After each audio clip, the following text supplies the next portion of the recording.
Hello dear.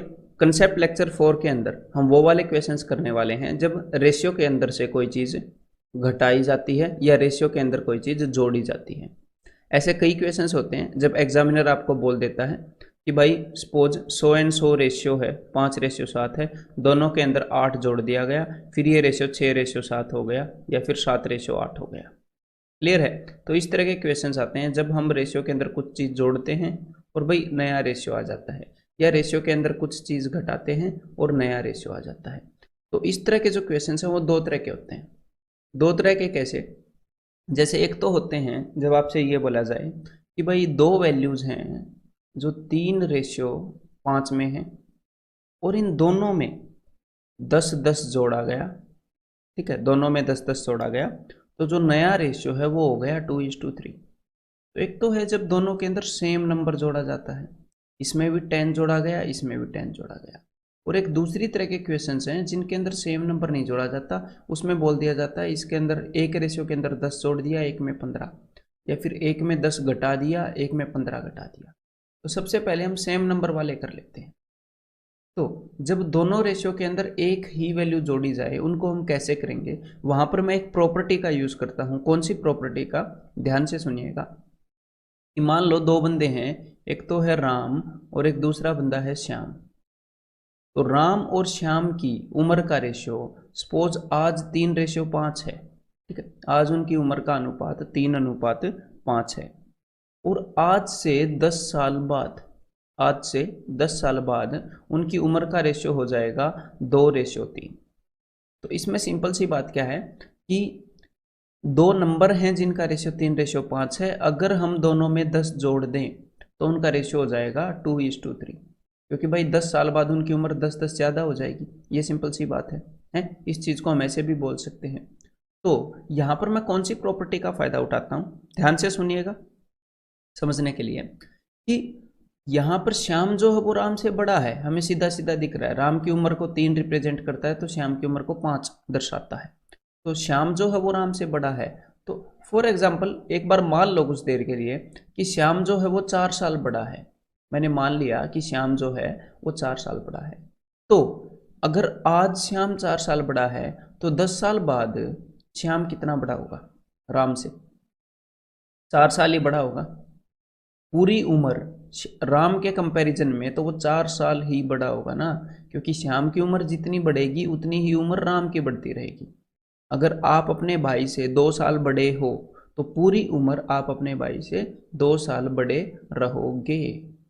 तो यहाँ पर मैं कौन सी प्रॉपर्टी का इस्तेमाल कर रहा हूँ, यहाँ पर किस कंसेप्ट का इस्तेमाल कर रहा हूँ? मैं इस कंसेप्ट का इस्तेमाल कर रहा हूँ कि इन दो वैल्यूज़ के बीच में जो डिफरेंस है, इन दो वैल्यूज़ के बीच में जो डिफरेंस है वो सेम रहेगा। इन दो वैल्यूज़ के बीच में भी उतना ही डिफरेंस है। यहाँ पर जो इन दोनों के बीच में गैप है, आज उनकी उम्र में जितना फ़र्क है 10 साल बाद भी उनकी उम्र में उतना ही फ़र्क रहेगा।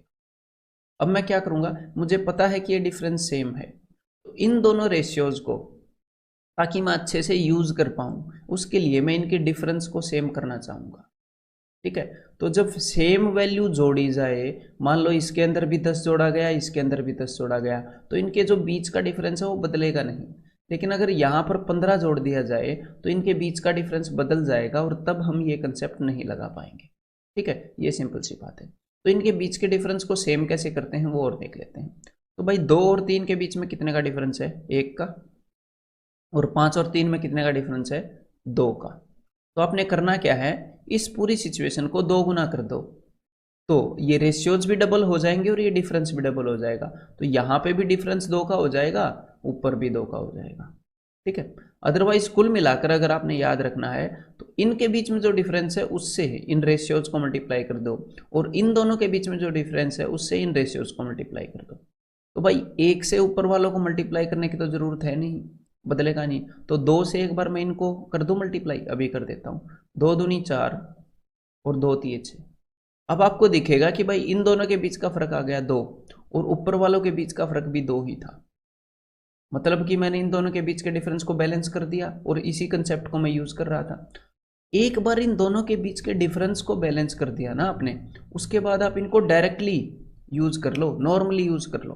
कैसे? देखो कि हमारे पास दो सिचुएशन है, ये है भाई आज की और मैंने क्या बोला था कि 10 साल बाद ये सिचुएशन है। तो इन दोनों सिचुएशन के बीच में रेशियो के अंदर अगर हम देखें तो कितने यूनिट का फर्क है? 1 यूनिट का। राम की उम्र आज 3 साल है, 10 साल बाद 4 यूनिट होगी। श्याम की उम्र आज 5 यूनिट है, 10 साल बाद 6 यूनिट होगी। तो कहीं पर भी देख लो 1 यूनिट का फर्क है।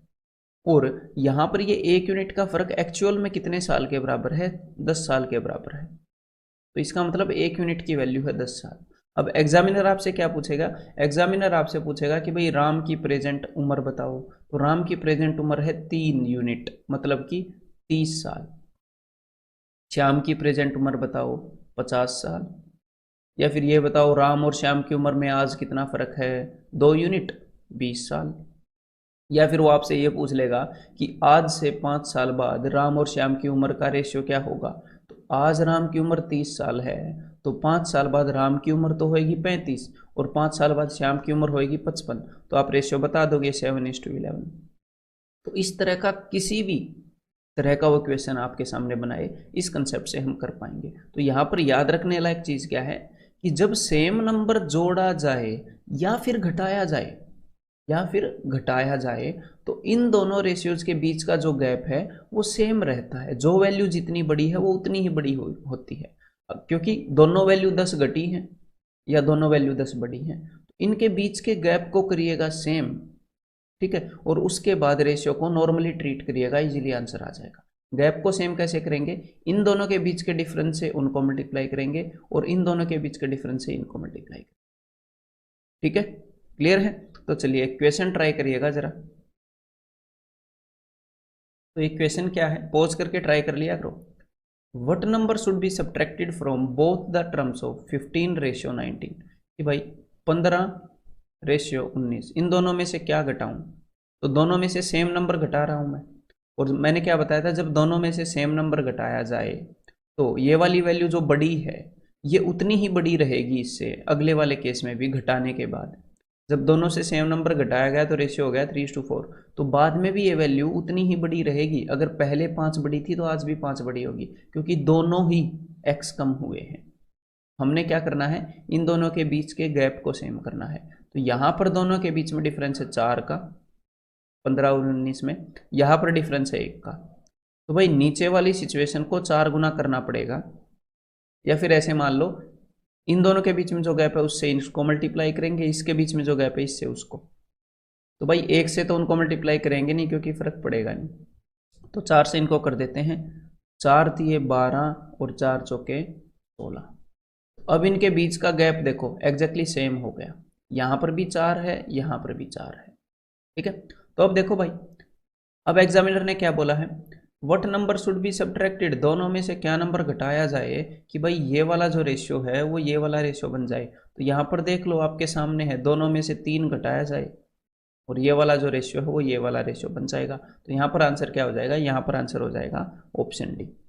हालांकि ये जो क्वेश्चन आपके सामने है इसके कई आंसर्स पॉसिबल हैं, ठीक है, इसके कई आंसर्स पॉसिबल हैं। यहाँ पर एग्जामिनर को 15:19 नहीं लेना चाहिए था, 15 और 19 लेना चाहिए था, लेकिन इस वे से हम निकालेंगे जो एग्जामिनर चाह रहा है। कई बार क्या होता है, एक क्वेश्चन के मल्टीपल आंसर्स पॉसिबल होते हैं, लेकिन हम बिल्कुल बेसिक फॉर्म में, बिल्कुल रूट वाली फॉर्म से मैं आपको क्वेश्चंस करवा रहा हूँ, तो टेंशन लेने की जरूरत नहीं है।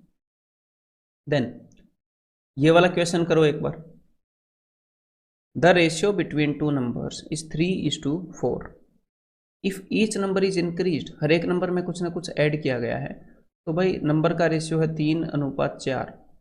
हर एक में कुछ ऐड किया गया, सेम नंबर ऐड किया गया, तो अनुपात हो गया 4:5। तो इनके बीच के डिफरेंस को हमने सेम करना है। इन दोनों के बीच का डिफरेंस है 1, इन दोनों के बीच का डिफरेंस है 1। तो डिफरेंस तो ऑलरेडी सेम है, एग्जामिनर ने हमारा काम पहले ही कर रखा है। तो बस, तो अब तो इनको डायरेक्टली डील करो कि भाई पहले नंबर था 3 यूनिट, अब है 4 यूनिट। इसके अंदर कितना जोड़ा गया भाई? एग्जामिनर बोल रहा है कि 6 जोड़ा गया, और रेशियो के अंदर तो 1 यूनिट जोड़ा गया। चाहे आप यहाँ से कर सकते हो, फर्क नहीं पड़ता। यहाँ पर भी 1 यूनिट जोड़ा गया और एग्जामिनर बोल रहा है 6 जोड़ा गया। ठीक है, तो 1 यूनिट की वैल्यू हो गई जी 6। अब इन्होंने पूछा क्या है, इन्होंने पूछा है the difference between the numbers is, numbers के बीच में कितना डिफरेंस है। तो देखो पहले वाला नंबर है 3 यूनिट, दूसरे वाला नंबर है 4 यूनिट, तो दोनों के बीच में जो फर्क है वो है 1 यूनिट, और 1 यूनिट की वैल्यू है 6, मतलब कि यहाँ पर आंसर क्या आ जाएगा, ऑप्शन सी। और इस तरह के कंसेप्ट को कई जगह पर हम यूज कर सकते हैं। आगे वो वाले क्वेश्चन हम करने वाले हैं, एक बार ये करो। 2 numbers are in the ratio 5:7, तो 5:7। On diminishing each of them by 40, हर एक में से 40 घटाया गया और जो नया रेशियो आ गया वो आ गया जी ये। तो जब दोनों में से सेम नंबर घटाया जाए तो मैंने क्या बोला था, दोनों के बीच का डिफरेंस बैलेंस करना है। तो इन दोनों के बीच का डिफरेंस है भाई 10, और इन दोनों के बीच का गैप है 2। 5 और 7 के बीच में 2 का फर्क है, इन दोनों के बीच में 10 का फर्क है। तो मुझे ये बराबर करना है। तो अगर मैं ऊपर वाली सिचुएशन को 5 गुना कर दूंगा तो 5 दूनी 10 हो जाएगा। अगर ऊपर वाली पूरी सिचुएशन को 5 गुना कर दूंगा तो नंबर तो 5 गुना होंगे ही होंगे, इनके बीच का गैप भी 5 गुना हो जाएगा। तो 5 गुना कर देता हूं भाई, ठीक है। 5 5 ज़ा 25, 5 7 ज़ा 35, तो इनके बीच का जो गैप है वो भी 10 हो गया। अब हम इनको नॉर्मली डील कर लेंगे, ठीक है। तो इसने क्या बोला था, हर एक को 40 घटाया गया, तो यहां पर बताओ भाई कितने यूनिट घटाया गया। 25 में से 8 गए तो 17 आएंगे, 35 में से 8 गए तो 27 आएंगे। समझ में आ गई, बैलेंस हो गई ना चीज़। तो 8 यूनिट घट रहा है, लेकिन एग्जामिनर ने बोला कि भी 40 घट रहा है, तो इसका मतलब 8 यूनिट की वैल्यू 40 है, और 1 यूनिट की वैल्यू क्या है, 1 यूनिट की वैल्यू 5 है। 8 5 40। अब पूछा क्या है, the difference between the numbers is, तो नंबर्स के बीच में कितने यूनिट का डिफरेंस है, 10 यूनिट का डिफरेंस है। 1 यूनिट की वैल्यू 5 है, तो 10 यूनिट की वैल्यू कितनी होगी भाई, 50। तो यहाँ पर आंसर क्या हो जाएगा, ऑप्शन डी, ठीक है। वो आपसे कुछ भी पूछ सकता है, वो आपसे ये पूछ सकता है भाई सेकंड नंबर क्या है, ठीक है, मतलब घटाने से पहले जो सेकंड नंबर ओरिजिनल फॉर्म में क्या है, तो 35 इंटू 5 कर दोगे, ठीक है, 175 है। या फिर घटाने के बाद फर्स्ट नंबर क्या है, ऐसे। तो एक बार इस सिचुएशन को ऐसे बैलेंस कर लो रेशियोज को, फिर जो भी पूछेगा उसके अकॉर्डिंग आंसर दे देंगे। The number of students in 3 classes are in ratio 2:3:4। तो 3 क्लास हैं ए बी सी मैंने मान ली, तो इनके अंदर जो स्टूडेंट्स हैं वो 2:3:4 में है, और हर एक के अंदर 12 स्टूडेंट ऐड किए गए। तो भाई जो नया रेशियो है वो हो गया 8:11:14। तो देखो हर एक के अंदर सेम नंबर ऐड किया गया ना, 12 12 12। तो इनके बीच का जो गैप है, मतलब बी सेक्शन में जितने बच्चे ज़्यादा थे, आज भी बी सेक्शन में उतने बच्चे ज़्यादा हैं ए के कंपैरिजन में। सिमिलरली सी सेक्शन में बी से जितने ज़्यादा थे, आज भी उतने ही ज़्यादा होंगे। तो हमने क्या करना है, इनके बीच के गैप को बैलेंस करना है। तो बीच के गैप को कैसे बैलेंस करोगे, हमें तीनों रेशियोज को देखना ज़रूरी नहीं है, सिर्फ 2 रेशियोज को देख लो, उसको बैलेंस कर लो, तीनों अपने आप बैलेंस हो जाएंगे। तो 2 और 3 के बीच में कितने का गैप है, 1 का। 8 और 11 के बीच में कितने का गैप है, 3 का। तो नीचे वाली सिचुएशन में जो गैप है वो 3 गुना है। तो क्यों ना मैं ऊपर वाले रेशियोज को 3 गुना कर दूं। 3 गुना कर दूंगा तो क्या होगा, ये गैप भी 3 गुना हो जाएगा। तो इनको मैं 3 गुना कर रहा हूं, तो भाई 3 दूनी 6, 3 तिये 9, और 3 चौके 12। तो मैंने 3 गुना कर दिया। अब आप इनके बीच के गैप को देख सकते हो, ऊपर भी इनके बीच में 3 का गैप है, यहाँ पर भी, यहाँ पर 3 का गैप है, और यहाँ पर भी 3 का गैप है। तो सब कुछ बैलेंस हो गया। अब एग्जामिनर ने जो बोला था उसकी तरफ ध्यान देते हैं। तो भाई ए सेक्शन के अंदर पहले 6 बच्चे थे क्लास ए के अंदर, यहाँ पर 8 थे, 8 यूनिट। तो कितने यूनिट बढ़ गए, 2 यूनिट बढ़ गई। लेकिन एग्जामिनर बोल रहा है कि भाई 12 बढ़ गए, इसका मतलब 2 यूनिट का मतलब है 12 बच्चे बस। तो 1 यूनिट का क्या मतलब है, 1 यूनिट का मतलब है 6 बच्चे। अब देख लेते हैं क्या पूछा है।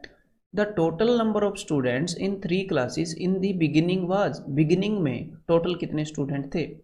तो भाई 6 यूनिट तो यहाँ पर थे, 9 यूनिट यहाँ पर थे, 12 यूनिट यहाँ पर थे। तो कुल मिलाकर कितने यूनिट हो गए भाई बच्चे, तो कुल मिलाकर हो गए 12 और 9 21 और 6 27 यूनिट। तो 1 यूनिट की वैल्यू है 6, तो 27 यूनिट की वैल्यू कितनी होगी, 6 दूनी 12 120, और 6 7 42, तो 162। तो यहाँ पर आंसर क्या आ जाएगा, ऑप्शन ए। क्लियर है। अगर ये पूछा होता बाद में बच्चे कितने हो गए, तो आप क्या बताते कि भाई बाद में टोटल बच्चे हो गए 8 और 11 19, 19 और 4 33 यूनिट, और फिर हम क्या कर देते 33 इंटू 6, ठीक है, 180 और 18 और 98, बाद में इतने बच्चे हो, ठीक है। ये क्वेश्चन करो जरा। बस आपको मैं ये दिखाने की कोशिश कर रहा हूँ कि देखो कैसे अलग अलग फॉर्म के अंदर यही कंसेप्ट यूज किया जा सकता है।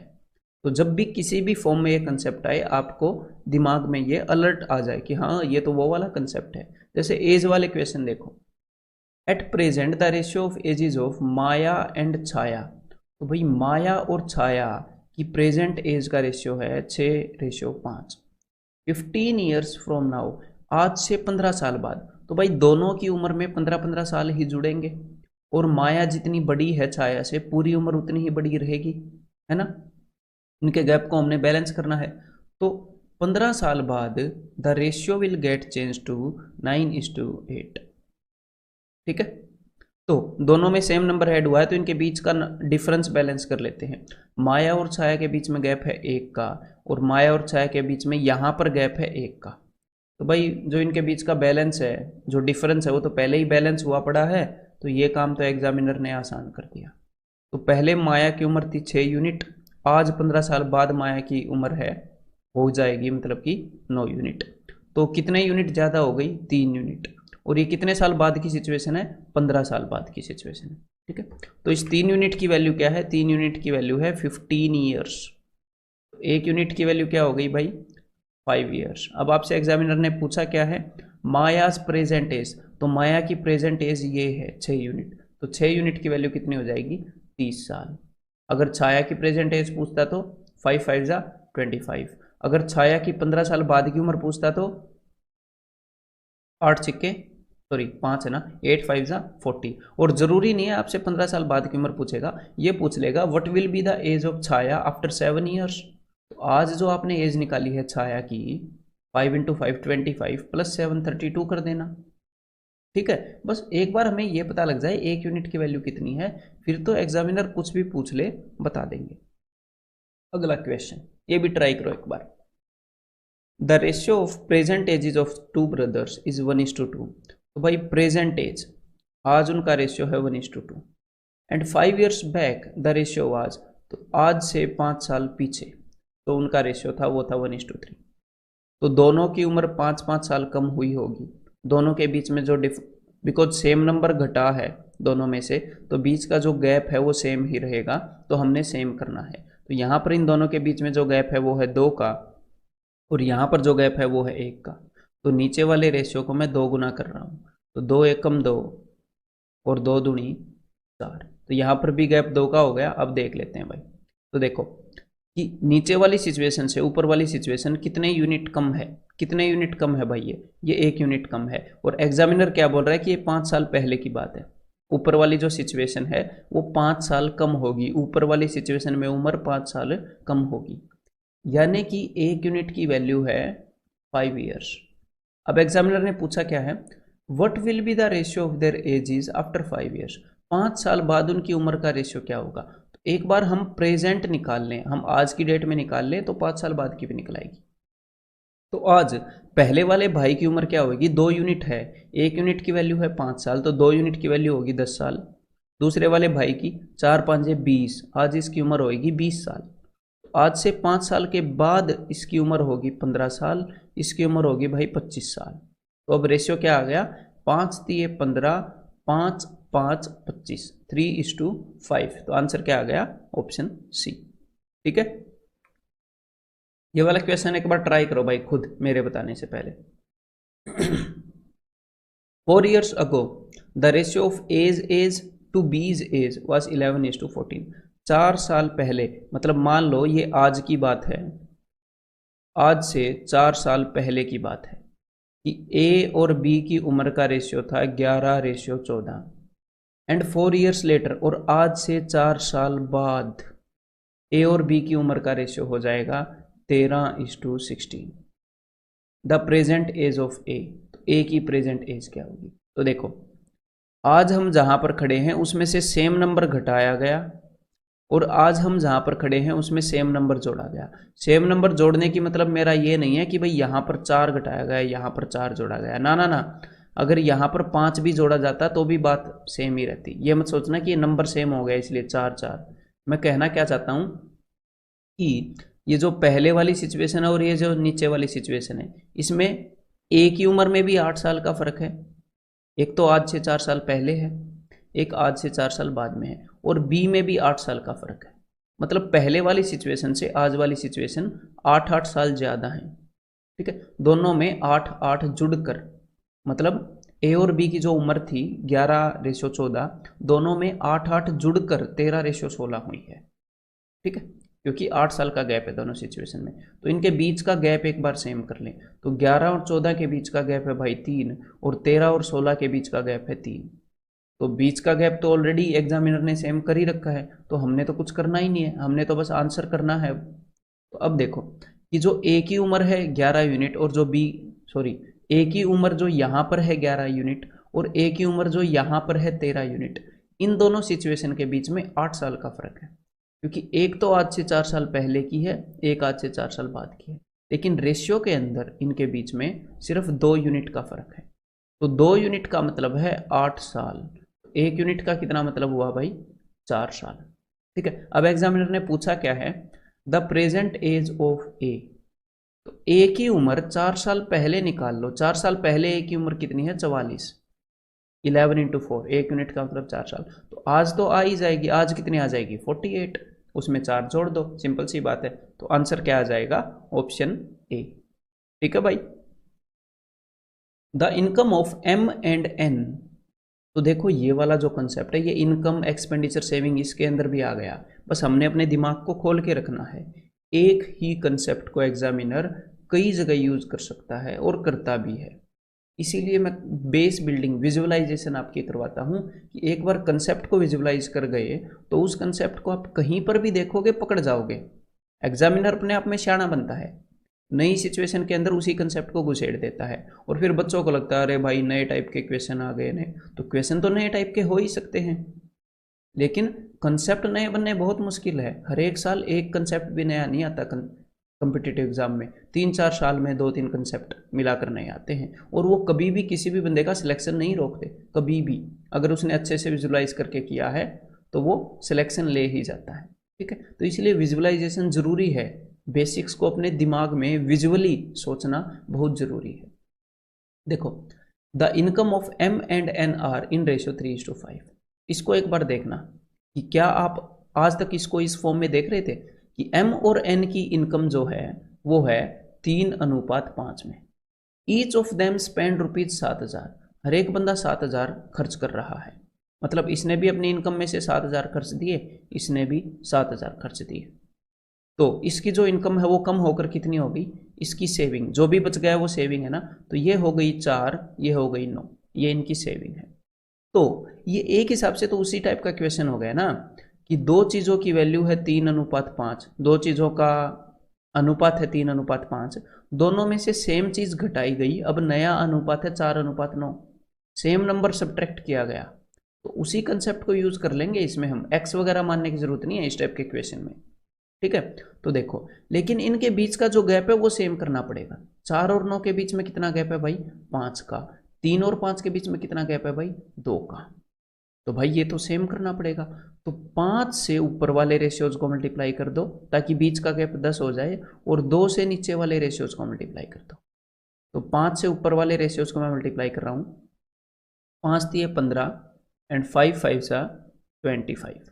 अब मैं नीचे वालों को 2 से मल्टीप्लाई कर रहा हूँ, 2 4 जा 8 एंड 2 9 जा 18।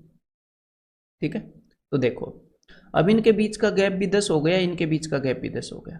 अब देखो ऊपर में से कितना घटाया गया था, ये 15 यूनिट इस एम की इनकम थी, 8 यूनिट इसकी सेविंग है, तो इसका एक्सपेंडिचर कितना लग रहा है आपको, 15 में से 8 गए 7, इसको 7 कम किया गया है ना, उसकी इनकम में से 7 रुपये खर्च कर सेविंग बचाई गई है। और एग्जामिनर ने क्या बोला था, कितना खर्चा करता है भाई वो करता है 7,000 रुपये का खर्चा। तो बस 7 यूनिट की वैल्यू 7,000 आ गई, 1 यूनिट की वैल्यू तो आपके दिमाग में आई गई होगी, 1 यूनिट की वैल्यू 1,000 आ गई। अब देखते हैं एग्जामिनर ने पूछा क्या है, find the income of M.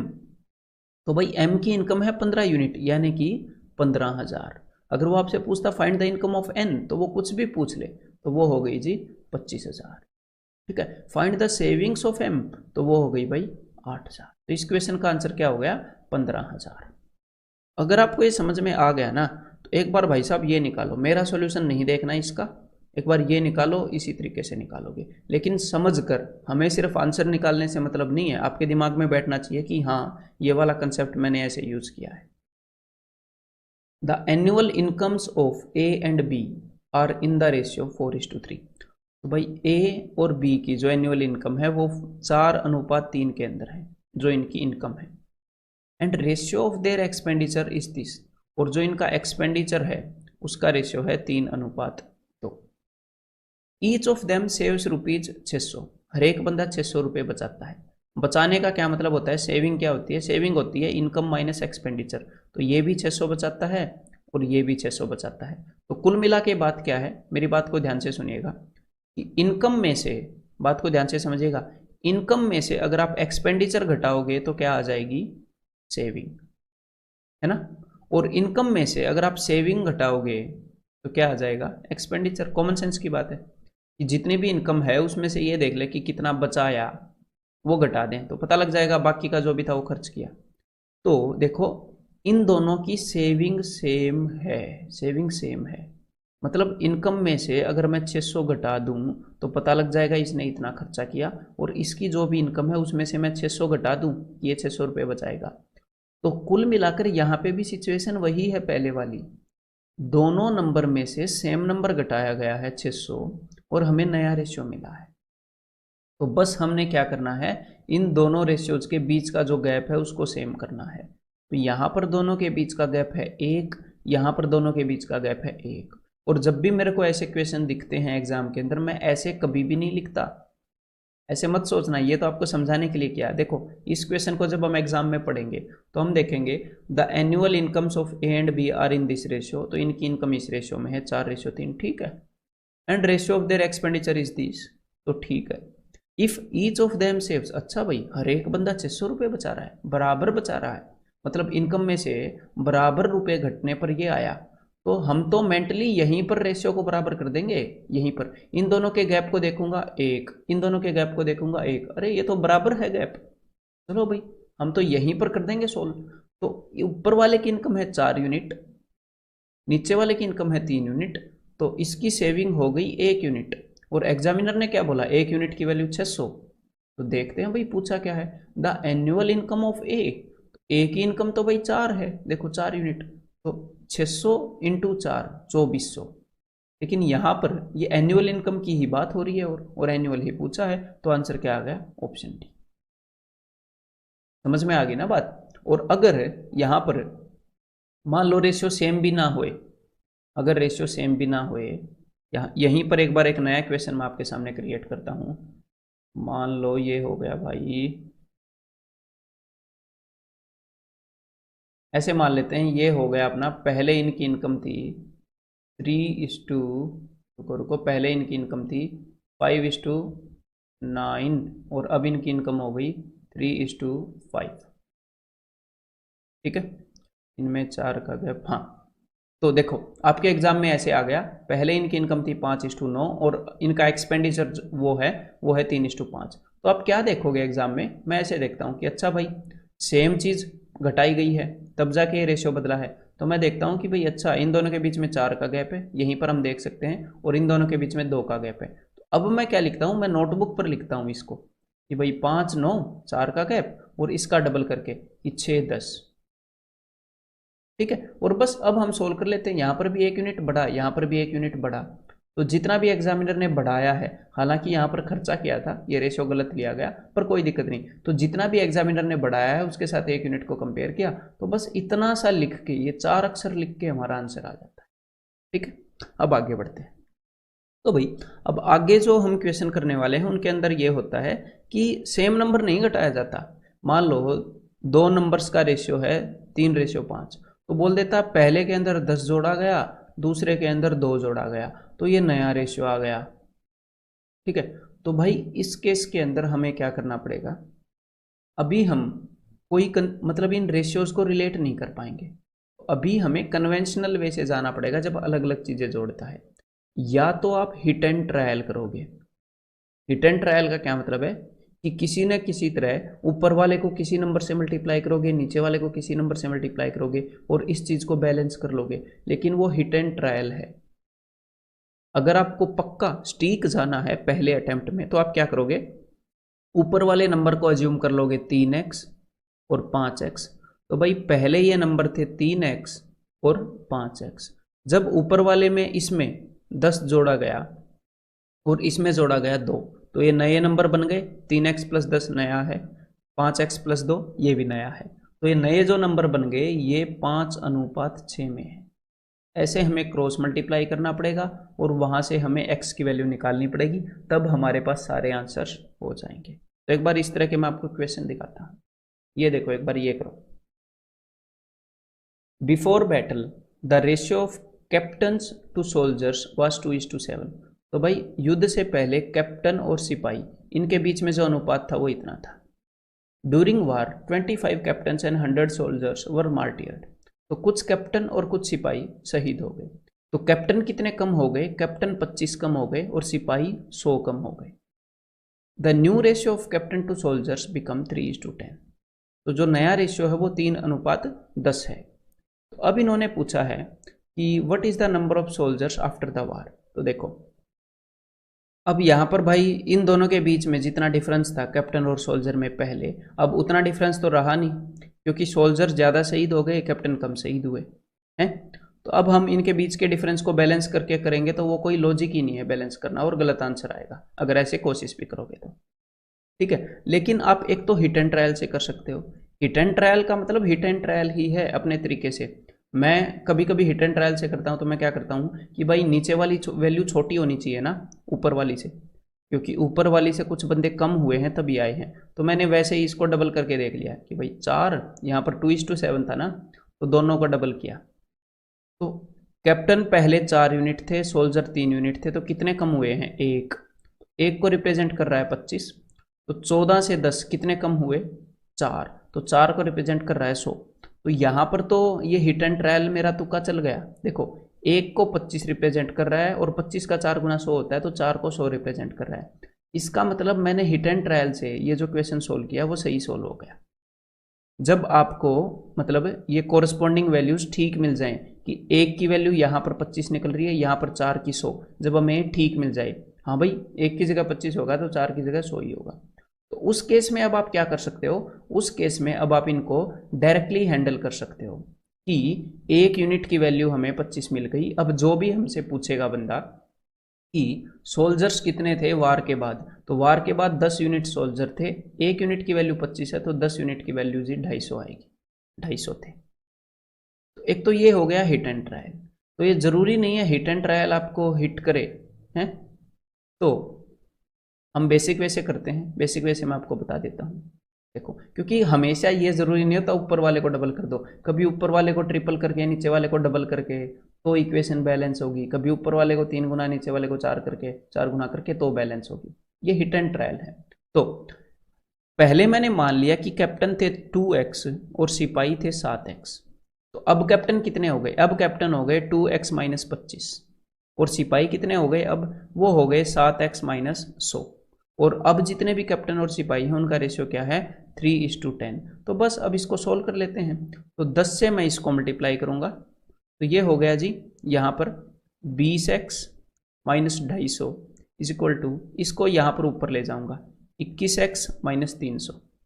तो इस 20x को इधर ले आएंगे तो यहाँ पर सिर्फ x बच जाएगा, इस 300 को मैं ले जाऊंगा उधर तो वहाँ पर सिर्फ 50 बच जाएगा। x की वैल्यू आ गई 50, तो 7x की वैल्यू क्या होगी, 7 × 50 350। तो पहले 350 सिपाही थे जिनमें से 100 शहीद हो गए, तो 350 में से 100 गए, अब कितने बच जाएंगे, 250। अब 250 सिपाही बचे हैं जो हमने पहले निकाला था। तो ये है वो वाले क्वेश्चन जब अलग अलग चीज जोड़ी जाए या घटाई जाए, उन क्वेश्चंस को आपको ऐसे करना पड़ेगा। ठीक है, ये वाला क्वेश्चन देखो एक बार। The ratio of boys and girls in a college is 5:3। तो बॉयज एंड गर्ल्स का रेशियो है 5:3। इफ 50 बॉयज लीव, अगर 50 बंदे छोड़कर चले गए, एंड 50 गर्ल्स ज्वाइन, और 50 लड़कियां नहीं आ गई, तो जो रेशियो हो गया द रेशियो बिकम 9:7। अब आपको लगेगा भाई ये तो अलग अलग नंबर नहीं है, यहाँ पे भी 50 छोड़ के जा रहे हैं, यहाँ पर भी 50। अलग अलग नंबर की बात नहीं है, बात है सेम चेंज की, कि यहाँ पर भी 50 चले जाएं, यहाँ पर भी 50 चले जाएं। अगर ऐसा हो तो हम पुराने वाले तरीके से कर लें, लेकिन यहाँ पर अलग बदलाव है, यहाँ पर अलग बदलाव। तो या तो इसको हिट एंड ट्रायल से करना पड़ेगा, तुक्का मारना पड़ेगा कि भाई मैं कई बार हिट एंड ट्रायल मारता हूँ तो मैं ऐसे मारता हूँ कि इस 5 में से कुछ घट के 9 आया है तो मैं इसको डबल करना चाहता हूँ। डबल मेरे को ये नहीं पता डबल करके सिचुएशन बैठेगी कि नहीं, बस हिट एंड ट्रायल है, अगर बैठेगी तो ठीक है, नहीं ट्रिपल करके देख लेंगे, नहीं तो अपना कन्वेंशनल वे है ही। तो 5 दूनी 10, 5 दिए 15। तो देखो यहां पर कितने कम हुए, यहां पर कितना था भाई, यहां पर 3 था, तो 5 दूनी 10, यहां पर भी मैंने 5 से ही कर दिया, 3 दूनी 6 करना था यहाँ पर, ठीक है, वो गलत कर दिया, इन दोनों का डबल किया था, 5 का डबल 10, 3 का डबल 6 ठीक है। तो देखो लड़के कितने यूनिट कम हो गए, लड़के 1 यूनिट कम हो गए, तो इस वाले रेशियो के हिसाब से 1 यूनिट की वैल्यू 50 है। लड़कियां कितनी बढ़ी रेशियो के अंदर, रेशियो के अंदर 6 से 7 हो गई, 1 यूनिट बढ़ गई, और 1 यूनिट की वैल्यू 50 है। तो भाई 1 यूनिट की वैल्यू 50, 1 यूनिट की वैल्यू 50, तो हिट एंड ट्रायल से ये भी अपना बैलेंस हो गया, है ना, 1 यूनिट की वैल्यू 50 आ रही है। तो अब यहां पर इसको भी हम कर सकते हैं। अगर आप इसको गलत करते हैं, एक बार मैं गलत करके दिखाऊं तभी आपको पता लगेगा कि भाई सही हुआ है कि नहीं, ये हमें कैसे पता लग रहा है। देखो यहाँ पर 50 लड़के कम हुए हैं, यहाँ पर 50 लड़कियां जुड़ी हैं। मान लो आपने गलती से ऊपर वाले को 3 गुना कर दिया, 3 5 15 और 3 3 9, फिर आपको लगेगा कि यहाँ पर कितने लड़के चले गए, यहाँ पर 6 लड़के चले गए, तो 6 यूनिट की वैल्यू 50 है। यहाँ पर कितनी लड़कियां आई, यहाँ पर आई कहाँ, रेशियो के हिसाब से तो 2 लड़कियां चली गई और आनी चाहिए थी, तो गड़बड़ हो गया ना जब हमने गलत चीज से मल्टीप्लाई किया, जहां पर आनी चाहिए थी लड़कियां वहां पर चली गई। तो ये बैलेंस नहीं है, ये वाला जो रेशियो मैंने करके दिखाया इसमें वो बैलेंस तो बना नहीं, 6 यूनिट की वैल्यू -50 और 2 यूनिट जहां पर आनी चाहिए थी वहां पर चली गई। तो ये एग्जैक्टली बैलेंस है कि जितने लड़के गए उतनी ही लड़कियां आई, 1 यूनिट लड़के गए, 1 यूनिट लड़कियां आई और 1 यूनिट की वैल्यू निकल गई। तो हिट एंड ट्रायल से तब पता लगता है कि हाँ भाई ठीक हो गया हमारा क्वेश्चन। और एग्जामिनर ने पूछा क्या है, the number of boys in the college, तो भाई नंबर ऑफ बॉयज 10 यूनिट हैं, तो 10 यूनिट की वैल्यू कितनी होगी, 1 यूनिट की वैल्यू 50 है, तो 10 यूनिट की वैल्यू हो जाएगी 500, ऑप्शन सी। लेकिन चलो ये हिट एंड ट्रायल से तो ठीक है, अगर आप इसको डायरेक्टली करना चाहिए तो उसमें भी ज़्यादा टाइम नहीं लगता भाई, हिट एंड ट्रायल में ज़्यादा टाइम लग जाता है, पता है आपको, अगर आपको हिट नहीं किया पहले बार में तो हिट एंड ट्रायल आपका टाइम खा जाएगा बिना वजह। ऐसा हमने क्यों करना है, हमने क्वेश्चन को पढ़ा, पता लगा 50 बंदे चले गए, 50 लड़कियां नहीं आई, पता है यार अलग अलग चीज़ ऐड और सब्ट्रैक्ट हो रही है, एक में ऐड हो रही है एक में सब्ट्रैक्ट। तो देखो मैंने लड़कों को मन ही मन में मान लिया 5x और लड़कियों को मन ही मन में मान लिया 3x। तो पहले लड़के 5x थे, अब हो गए 5x - 50, लड़कियां 3x थी, अब हो गई 3x + 50, और इन जो अब लड़के और लड़कियां हो गए उनका रेशियो हो गया 9:7। हाँ ज़्यादा से ज़्यादा मैं कर क्या देता हूँ जब एग्जाम में ऐसे लिखता हूँ, तो 7 5 35, 7 5 35 यहीं पर ऐसे लिख देता हूँ, 3x और 50 को यहीं पर भेज देता हूँ, 9 3 27x, 9 5 45, ऐसे समझ रहे हो, मतलब क्रॉस मल्टीप्लाई की जगह मैं यहीं पर कर देता हूँ। तो इस 27 को मैं वहाँ पर भेज दूंगा, मन मन में भेज दिया, सीधा ऐसे लिखता हूँ 8x, इसको मन मन में मैंने उधर भेज दिया, तो ये क्या हो जाएगा, ये 800, तो x की वैल्यू क्या आ गई, x की वैल्यू आ गई 100। अब पूछा क्या है, the number of boys in the college is, तो कॉलेज में कितने बॉयज हैं। तो एक बात ध्यान रखिएगा, जो नंबर ऑफ बॉयज आप निकालोगे उसमें से 50 घटा मत देना। उन्होंने क्या बोला था, इफ 50 बॉयज लीव, अगर 50 बंदे चले जाएं, वो गए नहीं है, वो ये बोल रहे थे अगर वो चले जाएं तो ऐसा होगा। तो बॉयज हमने कितने माने थे, बॉयज हमने माने थे 5x और लड़कियां मानी थी 3x, तो 5x, x की वैल्यू 100 है तो 5x की वैल्यू 500। ऐसे कर सकते हो इन क्वेश्चंस को, ठीक है। तो एक बार ये वाला क्वेश्चन और ट्राई करो भाई, what is the number of candidates who had applied if the ratio of selected to unselected. देखो कुछ लोगों ने अप्लाई किया, कुछ लोगों ने अप्लाई किया, उसमें से कुछ सेलेक्ट हुए कुछ अनसेलेक्ट हुए, उनका रेशियो है 14:25। अब इन्होंने ये बोला है इफ 35 लेस हैड अप्लाइड, अगर 35 बंदे कम अप्लाई करते। अब मेरी बात को ध्यान से सुनिएगा, यहां पर ना समझ में आने के काफी चांस हैं। देखो अगर 35 बंदे कम अप्लाई करते तो देखना पहले जितने भी लोगों ने अप्लाई किया अब उससे 35 बंदे कम हैं, अब उससे 35 बंदे कम हैं। तो अब जो बंदे हैं उनमें से कुछ सेलेक्ट हुए हैं, कुछ अनसेलेक्ट हुए हैं। तो जो 35 बंदे कम हुए हैं वो इस पूरे ग्रुप में से ही कम हुए होंगे। ये जो लोगों का झुंड खड़ा है उस झुंड में कुछ तो सिलेक्ट हुए हैं, कुछ अनसेलेक्ट हुए हैं। तो अब इसमें से 35 बंदे हमने बाहर निकालने हैं कि भाई इन वाले 35 बंदों को मैं रिजेक्ट कर रहा हूं। मान लो इन्होंने अप्लाई नहीं किया, मैं अज्यूम कर रहा हूं कि मान लो उन्होंने अप्लाई नहीं किया, तो इसी झुंड से 35 बंदे जाएंगे, मतलब या तो वो अनसेलेक्ट से जाएंगे या सिलेक्ट से जाएंगे।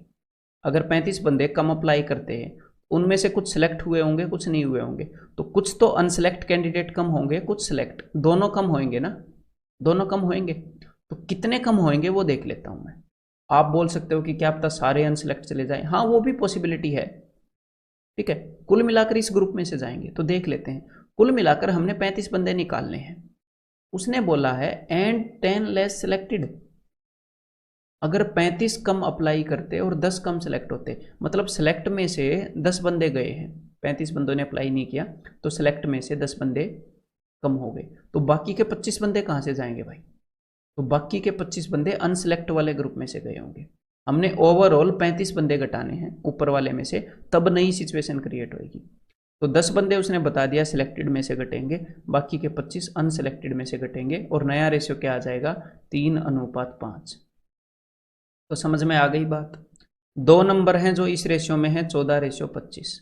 एक नंबर में से 10 घटाया गया, एक नंबर में से 25 घटाया गया, तो नया रेशियो आ गया 3:5। इसको हम हिट एंड ट्रायल से भी कर सकते हैं, लेकिन हिट एंड ट्रायल से करने लगोगे 2-3 चांस मिस होंगे, बिना वजह टाइम वेस्ट होगा।